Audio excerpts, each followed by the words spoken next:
Baakiyalakshmi சீரியலோட upcoming episode என்னன்னு பார்க்கலாம். பாக்கியாவோட பிறந்தநாளில் யாருமே எதிர்பார்க்காத மாதிரி ராதிகாவும் வந்திருக்காங்க.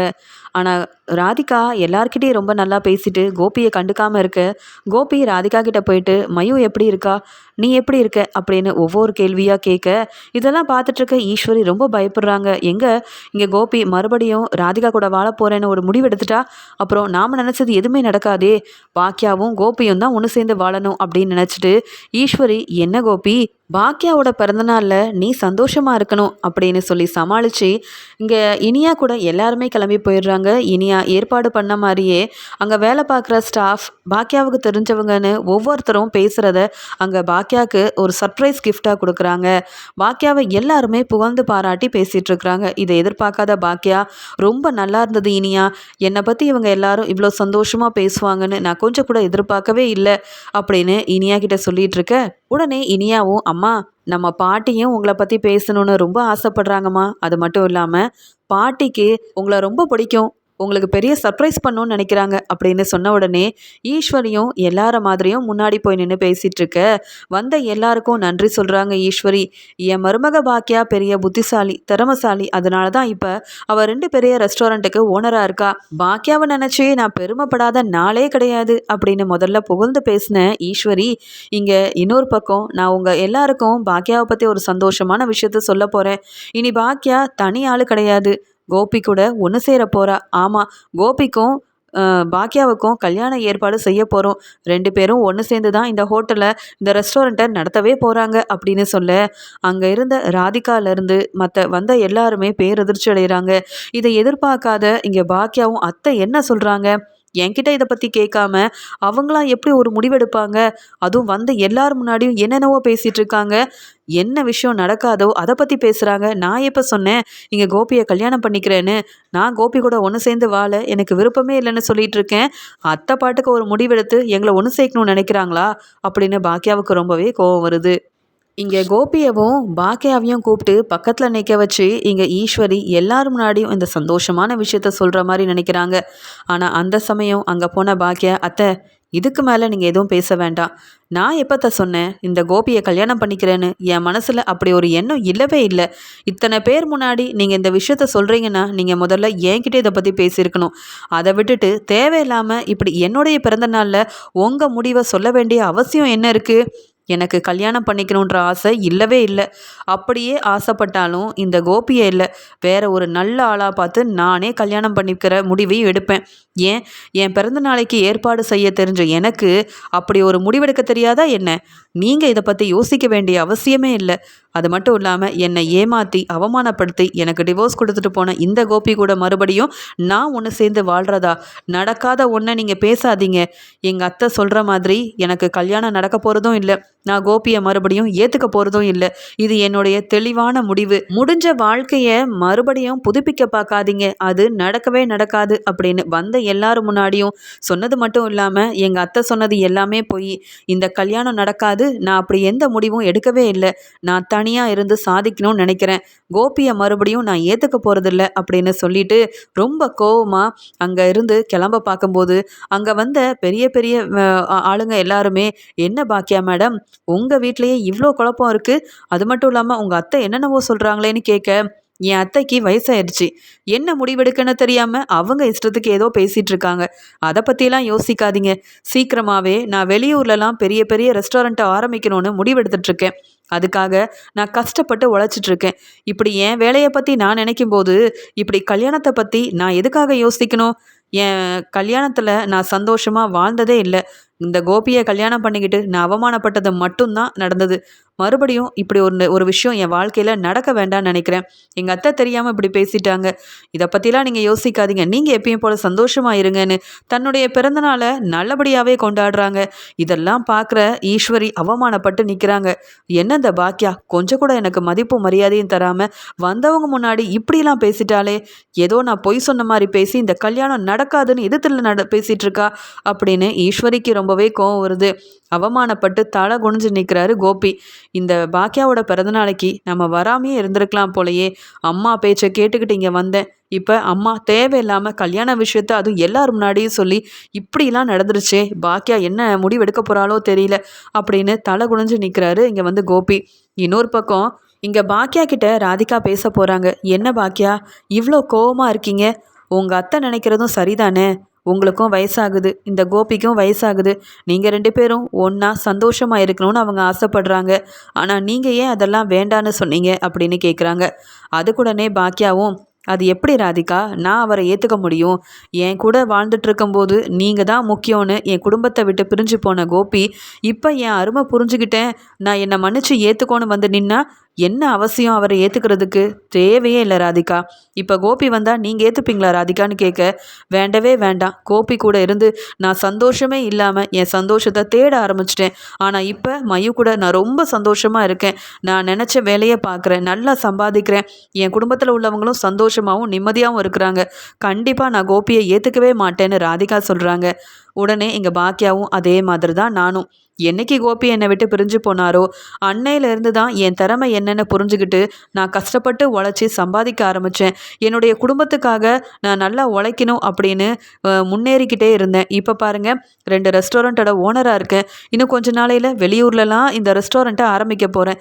இந்த மாதிரி ஒரு நிலைமையில் யார் எனக்கு வேணும்? யாரும் வேண்டாம். நான் ஒரு ஆளே போதும் என்னுடைய வேலையை நான் தெளிவாக செய்கிறதுக்கு. இந்த கோபி என் கூட இருந்தால் தான் எனக்கு சந்தோஷம் இருக்காது. அவர் இல்லைன்னா நான் ரொம்ப நிம்மதியாகவே இருப்பேன். சொல்லப்போனால் கோபி என் வீட்டில் இருக்கிறதே எனக்கு பிடிக்கல ராதிகா அப்படின்னு பேசுகிற எல்லாத்தையுமே கோபி கவனிக்கிறாரு. அது மட்டும் இல்லாமல் அங்கே நல்லபடியாக இங்கே பர்த்டே ஃபங்க்ஷன் எல்லாமே முடியுது. ராதிகா அங்கேருந்து கிளம்பும்போது கோபி பின்னாடியே போயிட்டு, ராதிகா நீ என்னை மன்னிச்சு ஏற்றுப்பியா ராதிகா? நீ இல்லாமல் நான் ரொம்ப தனியாக இருக்கேன்.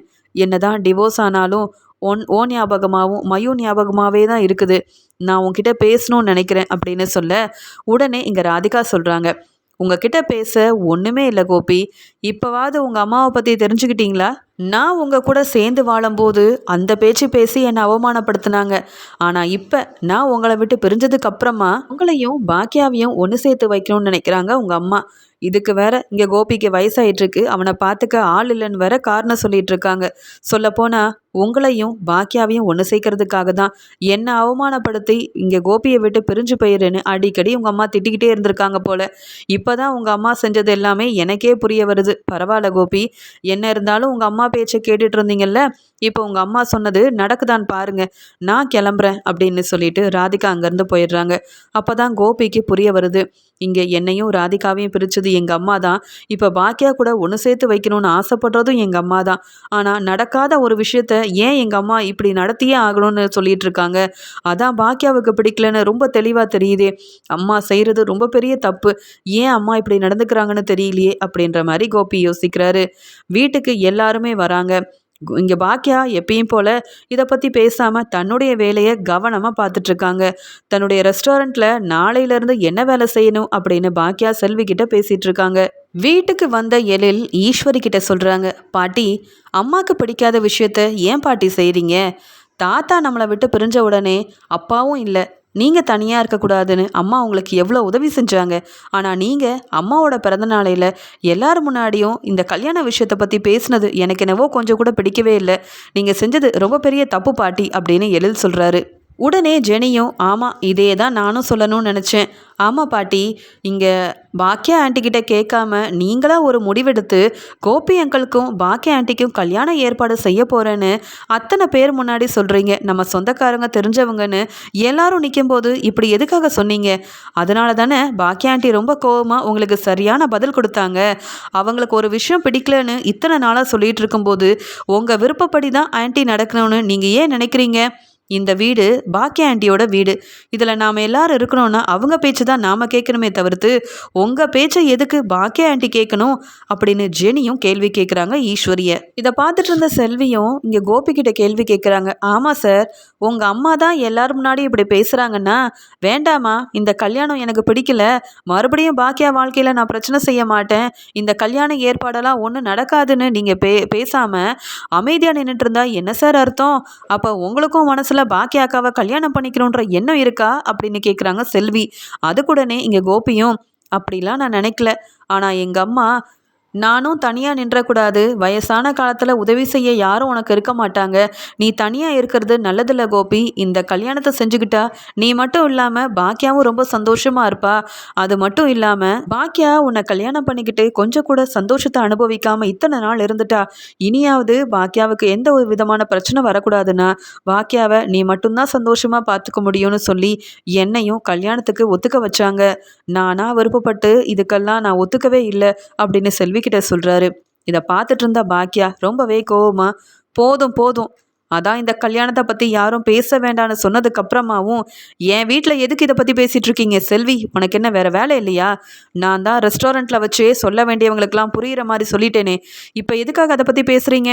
அவங்கவங்க ஏதாவது வேலை இருந்தால் போய் பாருங்க அப்படின்னு சொல்ல, உடனே ஈஸ்வரி, என்ன பாக்கியா, உன் பேச்சை தான் நான் கேட்கணும் போலையே, அப்போ மாமியாருக்கு தர வேண்டிய மதிப்பையும் மரியாதையும் நீ தரவே மாட்டியா?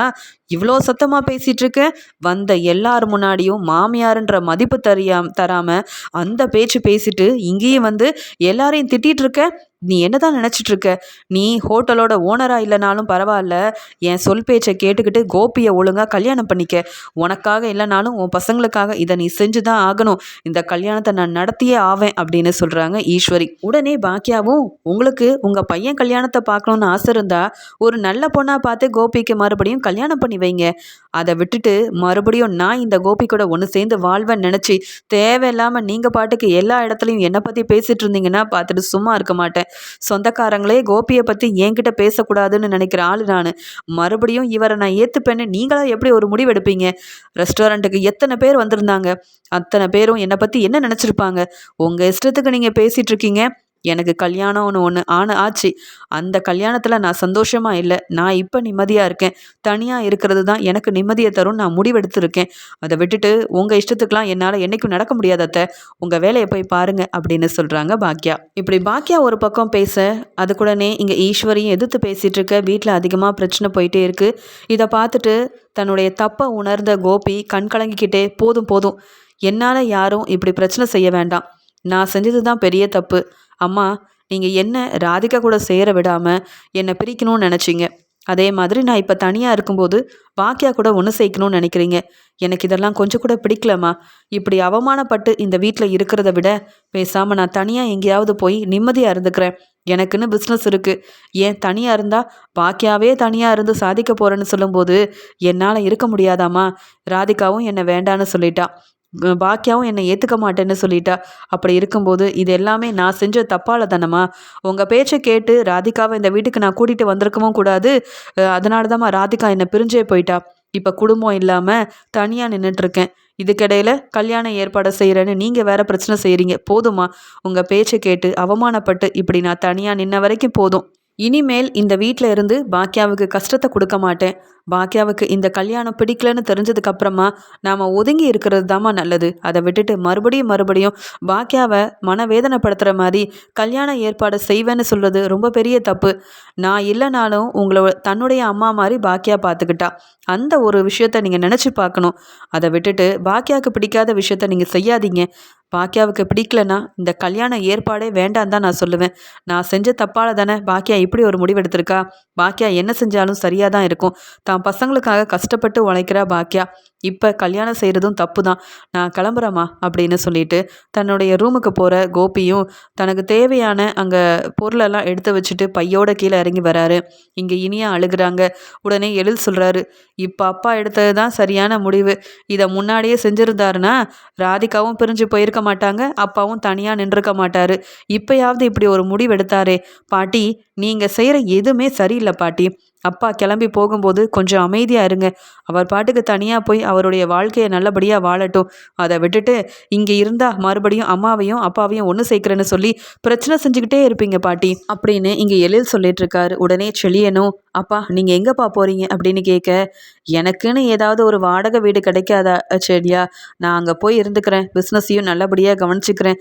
நீங்கள் எல்லாரும் குடும்பமாக ஒத்துமையாக சந்தோஷமாக இருக்கணும் அப்படின்னு சொல்லி கண் கலங்கிக்கிட்டு கோபி பேசும்போது, அப்பா நான் தனியாக இருந்தால் கூட உங்களை நான் என் வீட்டில் வச்சு பார்த்துப்பேன். ஆனால் நானே இப்போ என் மாமனார் வீட்டில் இருக்கேன். அதான்ப்பா என்னால் எதுவுமே செய்ய முடியல. நீங்கள் ஒரு வாடகை வீடை பாருங்கள். அப்பப்போ நான் உங்களை வந்து நல்லபடியாக பார்த்துக்கிறேன்ப்பா அப்படின்னு இங்கே வந்து செழியன் சொல்கிறாரு. இங்கே பதில் பேச முடியாத இனியா அழுதுகிட்டே இருக்காங்க. எல்லாத்துக்கும் காரணம் பாட்டி. என் அப்பா இந்த வீட்டுக்கு வரதுக்கும் காரணம் பாட்டி தான். இப்போ அப்பா வீட்டை விட்டு போகிறதுக்கும் காரணம் பாட்டி தானே அப்படின்னு சொல்லி நினைக்கிறாங்க இனியா. இங்கே அமைதியாக இருக்கிற ஈஸ்வரி கிட்ட கோபி சொல்லிட்டு வெளியில் வரும்போது, கோபி நீ எங்கே போவ? உனக்கு சமைக்கவும் தெரியாது, உன்னை பார்த்துக்கவும் யாரும் இல்லைன்னா உனக்கு ஏதாவது ஆயிடுச்சுன்னா என்ன செய்ய கோபி அப்படின்னு சொல்ல, இதெல்லாம் நீங்கள் முன்னாடியே நினச்சிருந்தா என்னையும் ராதிகாவையும் நீங்கள் பிரிச்சிருக்க மாட்டீங்கம்மா. என்னை இப்படி தனியாக நிற்க விட்டுருக்க மாட்டீங்க. எல்லா பிரச்சனைக்கும் காரணம் நீங்கள் தானே. அதனால் நான் தனியாக இருந்து தான் ஆகணும். நான் செஞ்ச தப்பெல்லாம் உணர்ந்துட்டேன். இனி கண்டிப்பாக என்னால் யாருக்கும் பிரச்சனை வராதுன்னு சொல்லி ஈஸ்வரி பேச்சை கேட்காம இனியும் பாக்கியா வீட்டில் இருந்தால் பெரிய தப்பு. மறுபடியும் அம்மா இந்த கல்யாண விஷயத்தை பற்றி பேசி பாக்கியா மனசை ரொம்ப வேதனைப்படுத்துவாங்க. பாக்கியா இனியாவது அந்த வீட்டில் நிம்மதியாக இருக்கட்டும், அவள் வேலையை பார்க்கட்டும் அப்படின்னு நினச்ச கோபி பாக்கியா வீட்டிலேருந்து வெளியில் வந்துடுறாரு. எங்கே போகிறதுன்னு தெரியல. இங்கே பாக்கியாவையும் நம்பி இந்த ராதிகாவையும் நம்பி அம்மா பேச்சை கேட்டு பாக்கியா வீட்டுக்கு வந்தேன். இப்போ எங்கே போகிறதுனே தெரியாமல் கண் கலங்கி வீட்டை விட்டு வெளியில் போகிற நிலமை எனக்கு வந்துருச்சு. நான் செஞ்ச தப்பால் தான் எனக்கு இப்போ இந்த ஒரு நிலமை. ராதிகாவும் என்னை ஏற்றுக்க மாட்டேன்னு சொல்லிட்டாலே. இப்போ குடும்பமும் இல்லாமல் தனியாக நிற்கிறேன் அப்படின்னு மனவேதனையில் அழுதுகிட்டே வெளியில் போகிறாரு கோபி.